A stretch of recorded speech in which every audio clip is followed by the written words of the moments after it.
네, 김치영입니다. 저희가 상반기에 가장 잘한 애널리스트, 네. 베스트 애널리스트들을 모시고 얘기를 듣는 시간이 바로 이 시간이죠. 앞서 울트라바니아 이 표현에 옆에서 살짝 웃으시던데 네. 오늘 어떤 섹터부터 얘기 들어야 됩니까? 네, 오늘은 자동차 섹터의 베스트 애널리스트 모셨습니다. 메리츠증권의 김준성 연구위원 나오셨습니다. 어서 오세요. 안녕하세요. 네, 사실 지난해 하반기에 베스트 애널리스트로 선정이 되시고 올 상반기에도 또다시 선정이 되셔서 6개월 만에 이 자리에 다시 오셨는데 그때도 여쭤봤지만 베스트 애널리스트에 계속 선정되고 계신 특별한 비결이 있으신지 자동차를 볼 때 어떤 점을 집중해서 보시는지 궁금한데요. 글쎄요, 일단 저는 제 일이 너무 즐거워서요. 아, 네. 네, 굉장히 많은 시간을 투여해서 일을 하는데 그때마다 새로운 투자 포인트나 시장과 공유할 수 있는 아이디어를 찾아내는 것, 이게 제 삶의 굉장히 큰 행복입니다. 그런 즐거운 마음가짐이 이렇게 계속 선정될 수 있는 근거가 아니었나 생각하고 있습니다. 네, 네. 울트라 마니아가 맞으시네요. 역시 그 일에 열정을 갖고 계속 즐겁게 하면 네. 성과도 좋게 나온다. 이걸 이 베스트 애널에 계속해서 선정되시는 걸로 증명을 하고 계신데 이제 본격적으로 자동차 업종에 대한 얘기를 저희가 들어봐야 되겠습니다. 우리 투자자분들은 그게 더 궁금하실 거거든요. 네. 사실은 이른바 전기차 캐즘 때문에 이제 자동차를 이걸 전자제품으로 봐야 되는지 뭐 조금 헷갈리긴 하는데 어쨌든 전기차 캐즘 때문에 조금 주가가 그렇게 많이 좋은 상황은 아니고요. 또 하반기 올해 전체적으로 봐도 자동차 업종에 대한 전망이 아주 밝지는 않은 것 같습니다. 그럼에도 불구하고 2분기에는 국내 완성차 업체들의 성과가 굉장히 좋게 나왔더라고요. 전반적으로 어떻게 지금 보고 계십니까? 네, 2분기는 현대차든 기아든 네. 역대 최대 매출, 역대 최대 영업이익, 역대 최대 지배주주 순이익이 기록이 됐죠. 네. YOY로 성장을 했고 시장 기대치도 상회하는 아주 좋은 실적이었습니다. 네. 이런 호실적이 지금 3년째 계속되고 있습니다. 계속 계단식으로 실적의 눈높이가 올라가고 있습니다. 자, 근데 사실 작년 말까지는 주가가 그렇게 좋지 못했어요.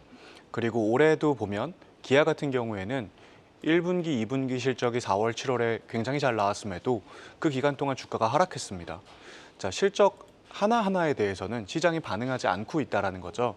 말씀하신 전기차 시장의 부상, 그리고 전기차 시장의 부상 속에서 과연 기존의 레가시 업체가 잘할 수 있을까에 대한 우려가 이런 밸류에이션 디레이팅을 만들고 있습니다. 하지만 투자자들이 인정을 하는 것이 하나 있습니다. 네. 시점에서의 이익, 이 이익에 준거한 PER이나 그리고 PBR 밸류에이션을 부여하는 것에 대해서는 고민이 있지만 그렇게 쌓아 올려진 좋은 실적을 통해 만들어진 현금, 이 현금을 주주에게 공유하는 주주 환원 정책이 나올 때는 분명한 반응을 하고 있거든요. 현대기아 같은 경우에도 실적 호조세를 보였던 분기에서의 주가 상승은 작년, 재작년에도 없었지만 그 쌓인 이익을 돌려주는 주주 환원이 부각될 시기, 연말부터 연초까지, 작년 말부터 올해 초까지 주가는 좋았고 기아 같은 경우에 올해 3월 14일까지 자사주 매입이 있었습니다. 네. 그 3월 14일이 굉장히 높은 주가 12만 8,500원을 기록하고 이제 주가에 이제 주주들에게 굉장히 좋은 주주 환원으로서의 주가 상승을 만들었었죠. 그래서 저는 이 좋은 실적이 나왔고 지금 시장의 시선은 8월 28일 현대자동차의 CEO 인베스터 데이 그리고 그때 발표될 작년 이익에 근거한 주주 환원 그리고 올해 이익에 근거한 내년 초에 발표될 주주 환원 네. 그 규모가 어떻게 될지에 주목하고 있고 실적이 좋았던 만큼 주주에게 돌려줄 것도 많고 분명히 주가 상승으로 이어질 수 있는 근거가 될 수 있다 그렇게 보고 있습니다. 네, 주주 환원 정책이 강력한 모멘텀이 될 것으로 기대를 하고 있다라고 말씀해 주셨고 그리고 각국의 통화 정책 그리고 환율에 이에 따른 변화가 어떤 영향을 줄지 궁금하거든요. 일단 어제 BOJ가 꽤나 큰 폭으로 25bp나 기준금리 인상을 단행을 했습니다. 이에 따라서 그 전부터도 물론 그랬지만 엔화 약세 기조가 좀 꺾였잖아요. 달러엔이 150엔대를 장중에 또 하회를 하기도 했고 이 시각 현재 도요타 자동차 같은 경우에는 한 4.5% 정도 빠지고 있거든요. 맞습니다. 이에 따라서 우리나라 자동차 업체가 반사이익을 얻을 것인지 어떻게 이야기를 좀 나눠봐야 될까요? 네, 명백한 반사 이익이 맞습니다. 저희가 과거를 돌이켜 보면 2009년부터 2013년까지 차화정이라고 불렀던 자동차의 엄청난 빅사이클이 있었죠. 네. 자, 그때 보면 원달러 환율은 워낙 강세 기조가 계속 이어졌었습니다. 우리 수출 종목으로서는 그렇게 유리한 상황이 아니었었죠. 네. 자, 근데 그 시점에 자동차가 굉장히 좋을 수 있었던 배경 중 한 가지가 원엔 관점에서는 우리가 굉장히 유리한 포지션, 엔화 강세 기조가 계속 이어졌었던 거죠. 그 덕분에 우리의 이익 기여도 면에서 가장 큰 시장인 미국에서 경쟁하고 있는 일본 업체 대비 한국 업체들의 경쟁력이 올라갔고 원 달러 흐름은 좋지 않았지만 원엔의 흐름이 굉장히 큰 기여를 해주며 미국 시장에서의 실적 호조, 판매 개선, 점유율 상승이 차화정을 기여했다라고 생각합니다.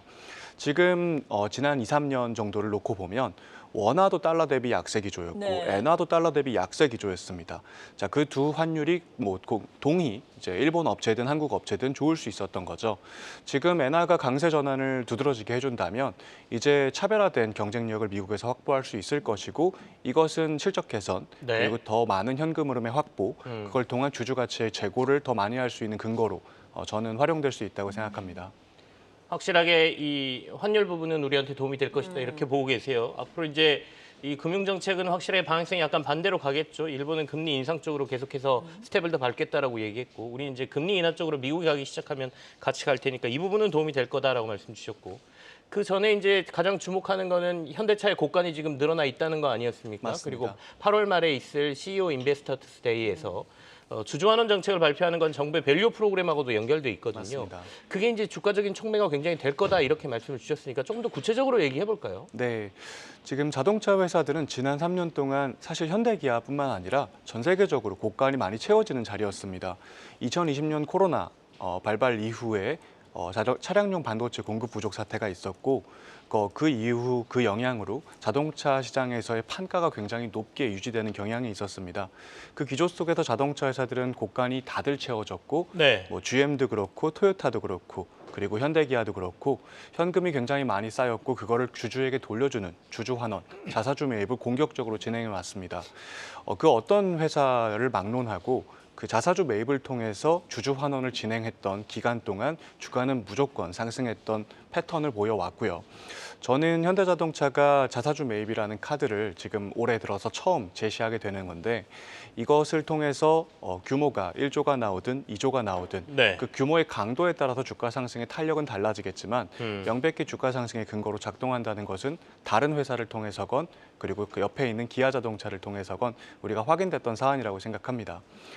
지금 현대차 시총이 53조 원 정도 되지 않습니까? 그럼 밸류업 정책이 약간 어느 정도 강도냐에 따라 좀 다르겠지만 네. 그래도 좀 강하게 나온다라고 보면 어느 정도까지 저희가 시총을 기대해도 될까요? 제가 생각하는 기준은 네. 일단은 1조 원 정도의 자사주 매입을 진행하는 겁니다. 기아 같은 경우 형제 회사이기도 한데요. 작년 벌었던 이익의 31%를 주주에게 환원했고 네. 그것을 나눠본다면 2.2조의 배당과 5천억의 자사주 매입 총 2.7조를 돌려줘 31% 환원이 됐던 겁니다. 현대자동차가 작년 이익의 31%를 환원을 한다면 4조 원 정도의 주주가치 재고를 발표해야 되고요. 네. 이미 배당 3조를 진행했기 때문에 기아와 같은 환원율을 제시했을 때 1조 원 정도의 자사주 매입을 기대할 수 있다고 생각합니다.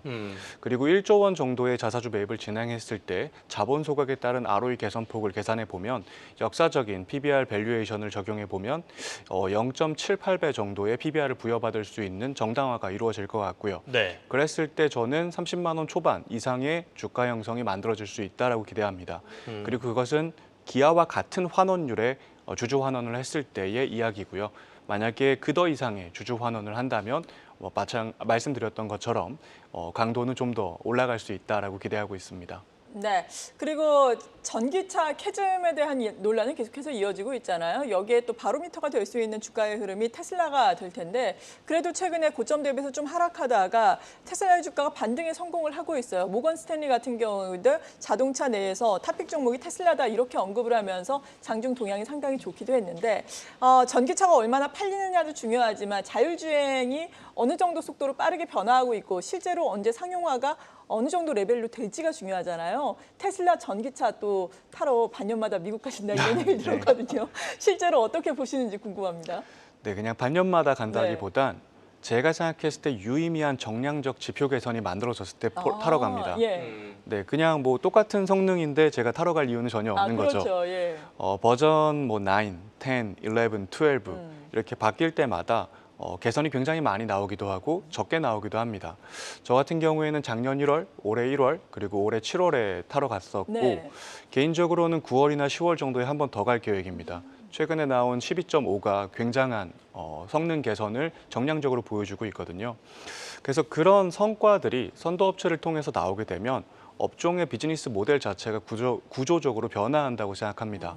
그리고 우리가 지금은 전기차란 단어를 굉장히 많이 쓰고 있지만 네. 사실 개인적으로 전기차란 단어는 과도기적 표현이라고 생각합니다. 테슬라 같은 경우나 화웨이카 같은 경우나 중국의 많은 전기차 회사들은 스스로를 전기차 회사라고 인지하지 않죠. 내가 지금은 투자기를 겪고 있고 회수기로 넘어가야 되는데 회수기로 넘어간다는 건 주행 소프트웨어를 완성해서 로보택시나 아니면 소프트웨어 비즈니스를 개진할 수 있는 것이라고 할 텐데 이 소프트웨어가 구동되기 위해서는 당연하게도 고성능 컴퓨터가 차에 장착이 돼야 네. 됩니다. 그리고 이 고성능 컴퓨터는 당연하게도 굉장히 많은 전기 에너지를 요구하게 되죠. 네. 그래서 대용량 배터리가 채택되어 있는 자동차의 모습, 전기 자동차의 모습을 선택했던 거고 결국은 전기차를 하고 싶어서 그 하드웨어 세팅을 했던 게 아니라 전기차를 통해서 내가 가고자 하는 방향, 소프트웨어 비즈니스로 가기 위한 방향이 있다라고 생각을 하거든요. 그 맥락에서 봤을 때 테슬라가 됐건 화웨이가 됐건 바이두나 아니면 구글이 됐건 네. 이 자율주행 시장에서 소프트웨어 기술력이 진전되는 모습이 나온다는 건 이 업종의 새로운 성장 동력이 부상한다라고 저는 생각하고요. 그에 대한 확인을 하기 위해 계속해서 현재 이용 가능한 지역인 북미에 계속 방문하고 있습니다. 네, 저희는 또 리포트로 확인을 해보겠습니다. 예. 네. 그렇다면 하반기에 이 자동차 업종에서 가장 주목해야 될 변수라든지 뭘 봐야 될까요? 네, 당연하게도 말씀드렸던 내용들 현대자동차가 CEO 인베스터 데이에서 얼마의 주주 환원을 할 것이냐가 단기적 이슈일 것 같고요. 마찬가지로 이 CEO 인베스터 데이에서 현대자동차 또한 이 소프트웨어를 진화하고 있는 자동차 산업의 미래 기술에 대한 준비가 어떻게 되고 있는지 공유를 할 것이라고 생각합니다. 네. 업체들별로 보면은 굉장히 잘 못하고 있는 친구들도 있고 하다가 포기하는 친구들도 쉽게 우리가 찾아볼 수 있는 게 미래 기술에 대한 자동차 업체들의 도전입니다. 현대자동차가 어떤 도전을 해왔고 그 도전의 성과가 어떻고 그것을 어떻게 나아갈지에 대한 공유가 또한 CEO 인베스터의 발표가 될 거기 때문에 네네. 주주 환원 이상으로 그 또한 저는 주목하고 있습니다. 네, 오늘 이렇게 상반기 자동차 부문 베스트 애널리스트 모시고 도움 말씀 들어봤습니다. 메리츠증권의 김중성 연구위원이었습니다. 감사합니다. 감사합니다. 계속해서 다양한 경제 이슈를 알고 싶다면 구독과 좋아요, 알림 설정 부탁드립니다. AI 캐스터 권미정이었습니다.